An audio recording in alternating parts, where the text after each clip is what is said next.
ઉપરથી એક માત્ર નીચે એક એમ કહેવાય કે કદાચ 50 કે 100 ડગલા ઉપર એક સારો એવો આશ્રમ જોયો અને આશ્રમ જોયા પછી આપણને એમ થયું કે અહીંના મહંત કોણ છે, આશ્રમનું નામ શું છે, કેટલા વર્ષથી આશ્રમ છે. તો આવા આપણને અંદરથી ઘણા બધા પ્રશ્નો ઉદ્ભવતા હતા. તો આજે આપણે લાઈવ બાપુને કે જે અહીંના મહંત છે એમને જ પ્રશ્ન કરીએ. જોઈ શકો છો.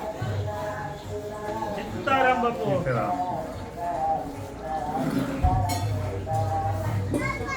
બાપુ આપણે આશ્રમનું નામ રામલલ્લા. રામલલ્લા આશ્રમ. બાપુ આપણા ગુરુનું નામ બાલકદાસ. બાલકદાસ. બાપુ આપણા આ આશ્રમના કેટલા વર્ષ થયા? 15 साल. 15 साल. और वहाँ चल रहा है. तो बापू आप कहाँ से मतलब? हम यूपी से. चित्रकूट. चित्रकूट से. तो यहाँ पे हमने देखा यहाँ यज्ञ ये सब है, तो यहाँ पे मतलब बाहर से लोग आके यहाँ पे यज्ञ वगैरह सब करते हैं. तो ये यहाँ पे मंदिर रामलल्ला का है. और સીતારામ. હવે આપણે એક બીજા એક આપણે ભૂદેવ છે, દાદા છે, બ્રાહ્મણ છે, એમની પણ એક મુલાકાત લઈશું. તો એ પણ આપણને બે શબ્દો કહે છે. સીતારામ દાદા. દાદા આપણા આશ્રમ વિશે અમને થોડીક એવી માહિતી આપશો? જી, આશ્રમનું નામ છે રામલલ્લા આશ્રમ. નર્મદા કિનારે ચાણોદની સમીપમાં એક દરિયાપુરા ગામ કરીને છે. ત્યાં નર્મદાના કિનારે ભગવાન રામચંદ્રજી ભગવાનનું મંદિર, જેનું નામ છે રામલલ્લા આશ્રમ.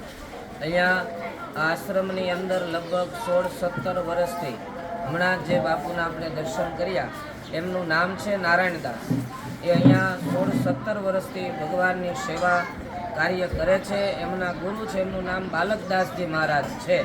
એમના આશીર્વાદ, એની કૃપાથી આ આશ્રમની અંદર ભગવાન રાઘવ તો બિરાજમાન છે, પણ સાથે સાથે હનુમાનજી મહારાજ પણ બિરાજમાન છે.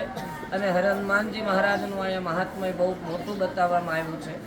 આ જગ્યાની અંદર જે મહાદેવજીનું મંદિર છે એમની અંદર પોખરેશ્વર મહાદેવ, આખું શિવલિંગ પોખરાજ પથ્થરનું નિર્માણ થયેલું છે. એવો આ આશ્રમનો મહિમા છે.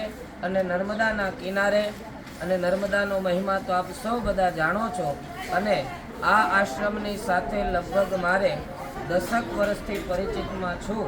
અને 10 વર્ષથી આ આશ્રમની અંદર યજ્ઞ, યાગાદિ, જપ, તપ, અનુષ્ઠાન, યજમાનોના શ્રેય અને કલ્યાણ માટે અમે અને યજમાનના પરિવાર સાથે અવિરત આવતા રહીએ છીએ. અને ત્યારે બાપુનો જે અમને સ્નેહ પ્રાપ્ત થાય છે, બાપુનો જે પ્રેમ મળે છે, કદાચ એવું થાય છે કે ઘર ભૂલી જઈએ અને ઘરે જવાની ઈચ્છા થતી નથી.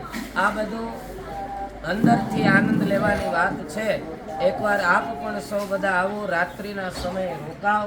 અહીંયા પ્રસાદની વ્યવસ્થા, રહેવાની વ્યવસ્થા, બધી જ વ્યવસ્થા બાપુ તરફથી આપવામાં આવે છે. જય સિયારામ, સીતારામ. હવે એક આપણે જે આશ્રમ છે એનો મતલબ કે આપણે રોડથી કેટલો નજીક છે. અને અહીંયા અમે એક જોયું કે સામે નર્મદાના સામા કિનારા ઉપર એક નીલકંઠ ધામ છે. તો લોકો ત્યાં નીલકંઠ ધામ પણ દર્શન કરવા આવતા હોય. તો આ એક અમે જોયું કે અહીંયા આપણે દાદા બિરાજમાન છે. અને એક તમે વાત કરી એ પ્રમાણે દાદા ક્યાંય પોખરાજ મહાદેવ છે. તો એક દર્શન કરવા એક અલૌકિક લાવો છે. તો લોકોને આવવું હોય તો અંદાજે કેટલી મિનિટનો રસ્તો છે અને કેટલું અંતર છે? જી, નીલકંઠ ધામનું જે ધર્મસ્થાન છે, જે સ્વામિનારાયણ સંપ્રદાયના અનુસરિત ભગવાનનું જે ધર્મ સાનિધ્ય છે, એનાથી 2 થી 2.5 કિલોમીટરના અંતરમાં નર્મદાના બ્રિજ ઉપર, નર્મદાના બ્રિજને પાર કરો એટલે મહામૃત્યુંજય આશ્રમ આવે છે. આ મહામૃત્યુંજય આશ્રમની સામે એક્ઝેક્ટ રામલલ્લા આશ્રમ આપવામાં, આ રામલલ્લા આશ્રમ ત્યાં છે. અને એના દર્શન માટે ભક્તો ગમે ત્યારે આવી શકે છે. સરસ.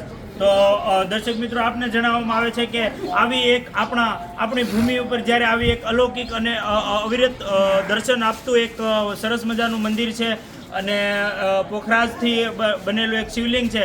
તો આપ પણ અહીંયા એક વખત ચોક્કસ જરૂર અને મને યાદ કરીને દર્શન કરવા આવો. જય સિયારામ.